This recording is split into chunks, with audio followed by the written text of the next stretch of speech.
তৃতীয়বারের জন্য জনগণ আপনাকে ফের ম্যান্ডেট দিয়েছে এবং আপনি বিজয় হয়েছেন এবং বিপুল ভোটে হয়েছেন। কি মন্তব্য রাখবেন বা কি বক্তব্য রাখবেন জনগণের প্রতি?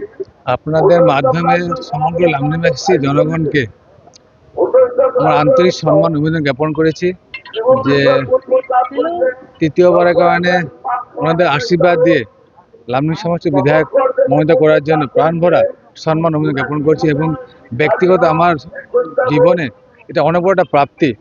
বিশেষ করে লামডিং সমষ্টিতে আগে অনবরত 3বার বিধায়ক জেতার তেমন কোনো ইতিহাস ছিল না।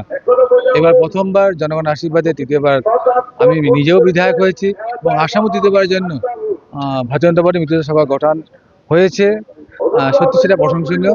আসামবাসী তথা লামডিংবাসী জনগণ পুনর্বার আমার প্রাণ ভরার সম্মান জ্ঞাপন করেছে। এখনো কিন্তু কত ভোটে আপনি বিজয় হয়েছেন?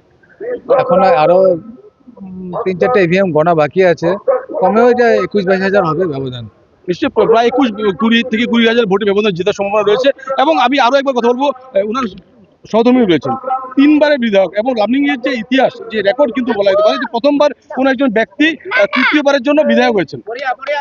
এটা লামডিং এ 3rd টাইম বিধায়ক হয়েছে, এরকম কেউ হয়নি। আমার হাজবেন্ড 1st টাইম হলো, সেই জন্য আমি খুবই আনন্দিত।